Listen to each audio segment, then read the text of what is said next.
an innovative entrepreneur who has founded, directed, and led numerous enterprises from startups to thriving success, such as MovePal, which is recognised as Australia's first Uber for moving. The CEO and founder of MovePal is Peter Borain, who joins me here at the desk. How are you doing? Hi, Darren. Thanks for having me. Yeah, absolutely. Thanks you so much for coming in. Talk to us about what your product actually is. Okay, so we've been a traditional moving company for 16 years, and we were looking for a way to take away all the pain points and the friction between customers and the movers. Explain, to start with, how you see a traditional moving company. What's that? So your traditional moving company, owns a lot of trucks, a lot of depots. Right. You've got a lot of infrastructure to run that. Mm-hmm. You've got to hire a lot of staff. Yeah. Very hard to scale. A lot of muscly people and anxious customers, I would imagine. Absolutely correct, yeah. So the problem there is trying to scale that business and also trying to keep the staff on board. It's very hard to keep staff in the traditional model because there's not enough reward for the movers and there's not enough guaranteed work for them. So we went away and we looked at the technology that would come into place, which was in the ride-sharing app. And we saw that technology and we thought, well, we could use this technology and adapt it to the moving industry. So we basically became a tech company. All right, which is what Domino's says. They're no longer a pizza company, they're a tech Correct. company. The delivery is just part of it.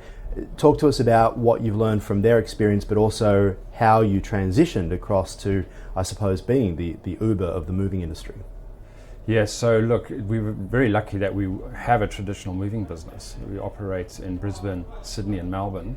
And so the infrastructure was there? So we have all the infrastructure, Yep. the drivers, the vehicles. So we were able to build this and test it and then use it in our existing customers and basically, roll the app out as we went. So it's been a 2-year journey for us. Talk to us about that journey, because obviously a straight approach can be quite tricky to start with if you just implement it because you want to do the testing, etc. Did you test it live, or was it the sort of thing that basically just transitioned in over time? Yeah, so the first year MVP was, very basic, just testing it within the organization. And we did about a year of that. There was a lot to do. We had to build a customer app, a driver app, a dashboard.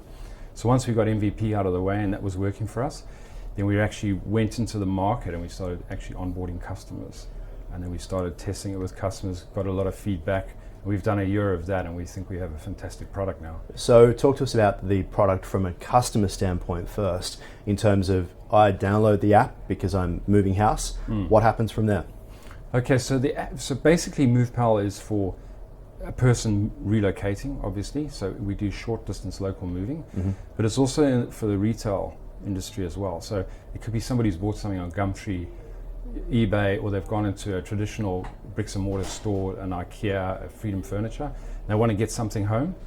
That's where it's very similar to Uber. They open the MovePal app, they find a driver, they lock in the time, can do it immediately, they can schedule a time in the future, and it's that simple. That is a fantastic idea. I just bought a couch just not so long ago, and the process of buying the couch, hiring the van, returning the van, the whole process, driver's license, finding someone at Bunnings who knew what they were doing, they're on break, there's only one person in the whole store who can do it. You're standing there for hours waiting for them to come back, and then you've got to return the thing as well.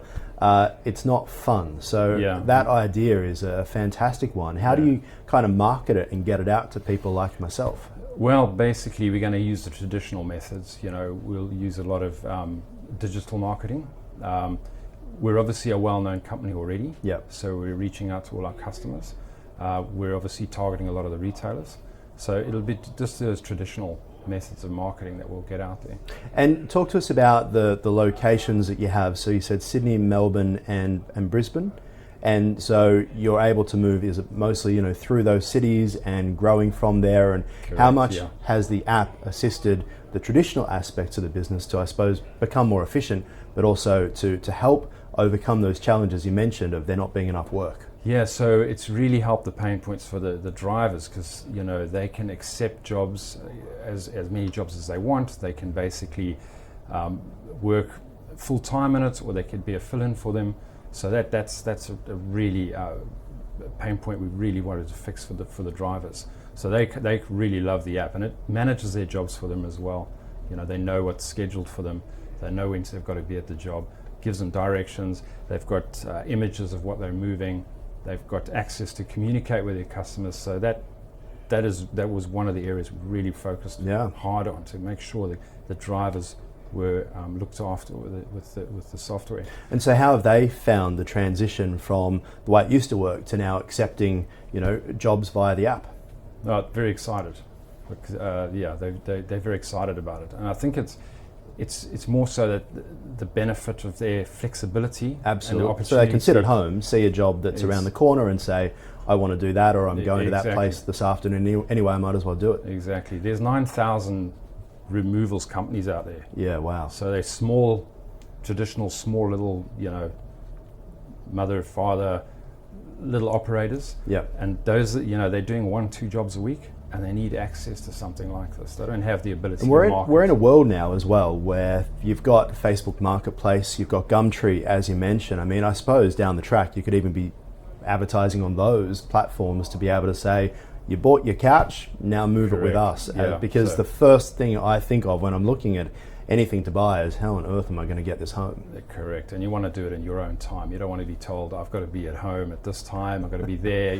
How do people juggle this type of thing in today's world? Yeah, absolutely. So where do you go from here? So from here, we're launching in February. Okay. Mid-February, we launch in Melbourne. Yep. From there, we'll go to Sydney. So at the moment, we're doing a crowdfund through Birchal, which goes live in the end of Jan. Yep. That's been quite a long process for us as well. The app is built. It's actually in operation. Like I said, we have been doing customers.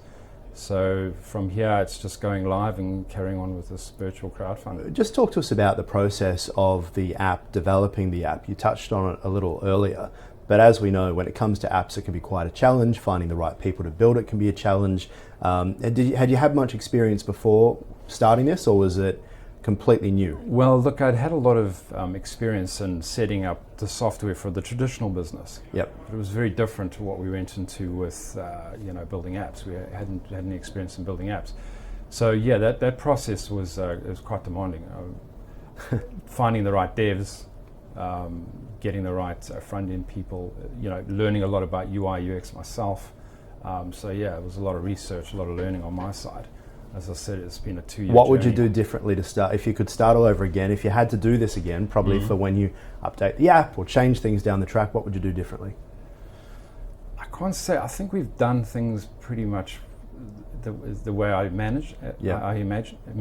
I think having the traditional business has been a big help for us. Yeah. I think if I speak to a lot of guys who start apps and do these startups, and they don't know anything about the actual industry. Yeah. And I think that's very difficult. So be a business first and add the app onto it, and then transform your business to match the app, as opposed to start an app and then start a business, is your advice. Yes. Very, very interesting. Yes. Thank you so much for your time. Good luck with it. Appreciate it. Thanks very much.